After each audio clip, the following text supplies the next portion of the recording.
Hey everybody, Bumps of the Night here. This is where I do one of those show and tell videos where I buy something online, I show you what I got, and I talk about incorporating it into the collection and how happy it makes me. Tonight I'm going to be talking about a certain mobile game that is influenced by, of course, Goosebumps. Whether you may have heard of it or not, let's get into it. So what I'm talking about is Goosebumps Horrortown. It dropped May 30th of 2018, so right at the beginning of summer, if you will. So Goosebumps Horrortown is like other mobile games. It's a freemium game where essentially it's just a spooky clone of Farmville. You have your player characters do certain tasks, and it's all timed. And so if you want to progress, you've got to do it within certain time frames of things. If you want to level up, you've got to collect stuff and scare people, and it's really basic. It's not hard to get into. It's very niche. And for the most part, you don't need money to play it. Or should I say you didn't? Because when it first started, it was kind of really cool. They had an option where essentially you could watch a shit ton of videos and farm Goosebumps cash or G-Bucks to buy certain items and monsters and characters. Now, of course, you earned a certain amount of G-Bucks just by playing every day. So early on in the game, in the beginning, probably like between June and maybe August, there were no limits on the ads. Like after a while it would freeze out, but you could just constantly spam ads. I remember being at work and I was doing my job and I was just like spamming ads while in my pocket and racking up the dough. I put a movie on Netflix, keep my phone kind of in the corner, not really paying attention, click, click, click, click. Well, eventually capped it, and like you get like one ad every couple hours now, so a whole G-Buck. Anyway, after a while, players kind of hit a wall. They only were able to go so far. So they started introducing seasonal events. If I remember correctly, the first seasonal event was a Easter event. That tells you how long it was until an event actually played out. It was, I think it was the first one. It was like Bad Hair Day, you know, because Easter Bunny, Amazo's a rabbit. Not great. Anyway, with said event came the choice to pay to play. So you could earn certain things from the event in the freemium style, or you could pay some money and unlock exclusive characters. And this is where like the pay to play really got heavy, and they started doing event after event. And don't get me wrong, like they were enjoyable for what they were, and they weren't super costly. Like an event cost you maybe $5, maybe $10. Most of the time you get by with just $5. If you've collected enough G-Bucks, you could buy a said event character, and that's where those ads came in handy. And they got smart and they capped the ads when the event started. So where are you going with this? Well, recently Goosebumps Horrortown has made a comeback. I guess they went silent. I stopped playing personally, and we'll get into that. I stopped playing sometime personally in 2020. I know they had a few events that continued after. I quit like in the summer. I had left it dormant for all of 2021, just didn't care. Left all the pages, but I have a Facebook friend who essentially had made an announcement. And recently they were like, oh, Goosebumps Horrortown's coming back. And I'm like, huh.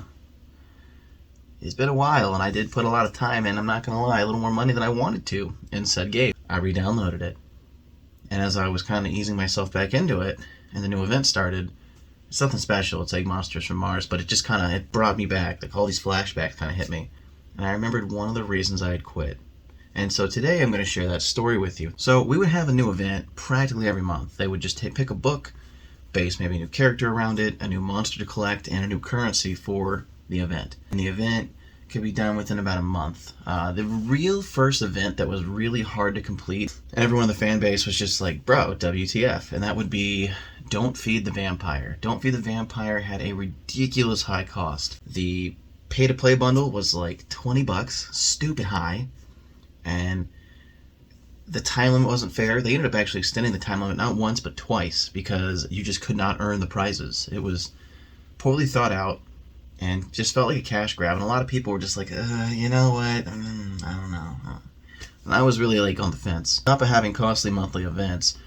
It was a glitchy game. I cannot tell you how many times you would complete something, you'd earn a hard-to-find prize like a gem or G-Bucks, or, from my own personal experience, you would buy a in-game pack, and it would glitch and wouldn't give it to you, which is crisis mode when there's only like 9 days, and it takes you an entire day to get a hold of somebody to get the process moving to, hey, check my game.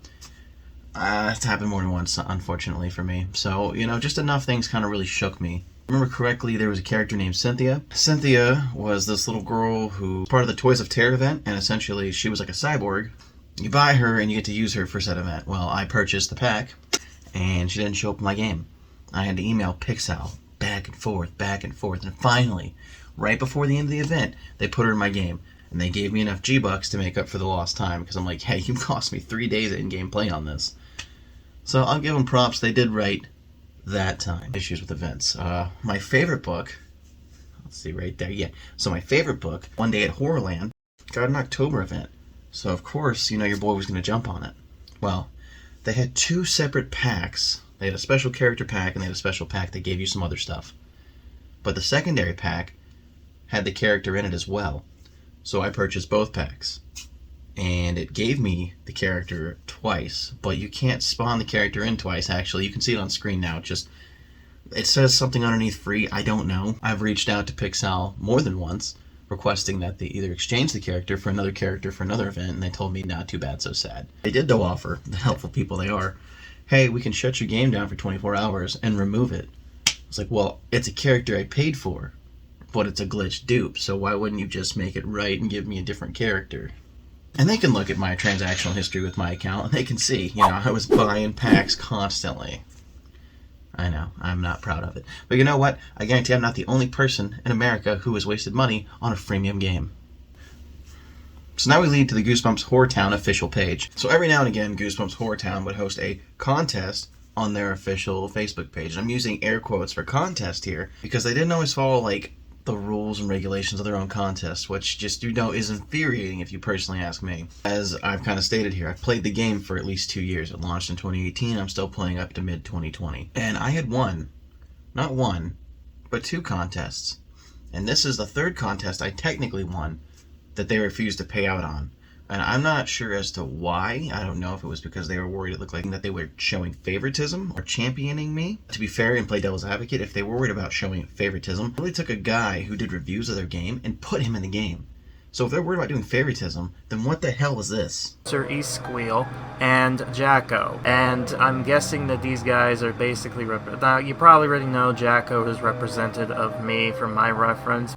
It's early June of 2020. We're on another event. We're on Phantom of the Auditorium. In this game, essentially, there's a character named Zeke, who is the mayor's son. Zeke is the character for the opera pack. Zeke is the pay-to-play premium character, which you can win in this contest. Now, I already bought Zeke. Of course I bought him. The day the pack drop, I bought him. I mean, that's just how I played the game, personally.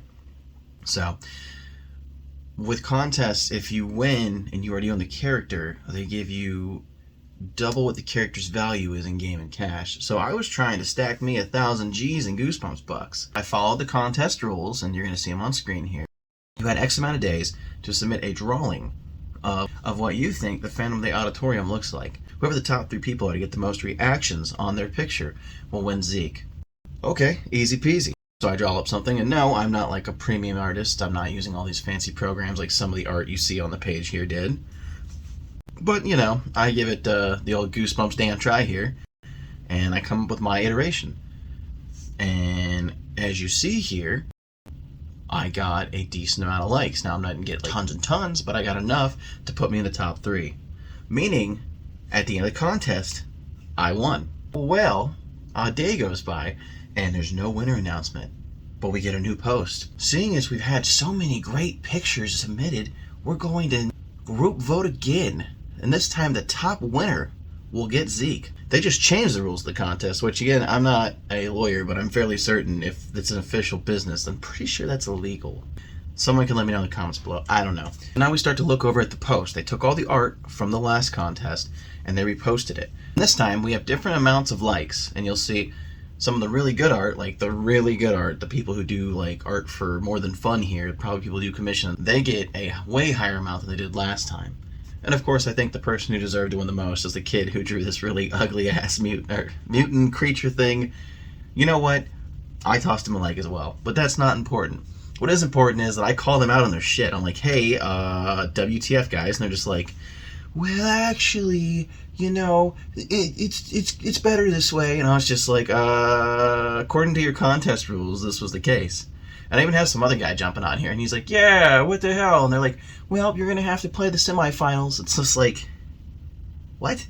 So, between everything going up in price with their stupid game, which isn't even great, I'm just going to say it, it's not great. It's a good time consumer. I enjoyed wasting time on it. I let it go, I mean, I won multiple contests in the past on their page, and my assumption is they're scared of, oh no, he won another one. We can't make it look like we're just rigging them.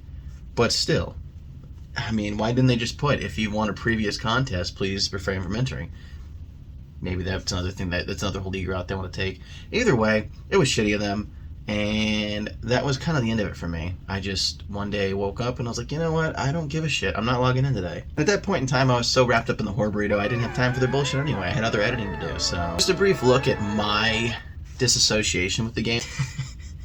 I remember every season I'd change my review. I'd update my review constantly. One week it was like, great game, very enjoyable, would recommend to friend, thumbs up. And the next minute it's like, you greedy asshole. And then talks about like they're milking your pockets for your nostalgia and you're better off just playing Farmville. Go read a Goosebumps book if you really miss it that bad. And it just is like guns blazing, don't give a shit. That was my interaction with Pixel. And now unfortunately throughout the time frame of 2 years I had acquired up to like 2,200 Goosebumps bucks in game. Recently I did log in and start playing again because of the Egg Monster from Mars event. But literally, I just started burning through my cache. My plans are, as soon as I'm done with the event and I've completed it, I'm just going to uninstall it again and be done with it. So yeah, that was my horrific experience with Goosebumps Horrortown. Alright guys, I hope you enjoyed this kind of different video where I bash on a game that was trying to steal the money out of our pockets by milking our nostalgia. I'm curious though, did you play the game? Did you enjoy it? Did you waste as much time and money as I did? Did you leave for some very similar bullshit reason? If you did enjoy, maybe consider subscribing. But if not, that's okay. Please, though, do leave a comment below and let me know personally why you stopped playing Goosebumps Horrortown, because I know you did. With that being said, remember, dear viewer, you never know what goes bump in the night.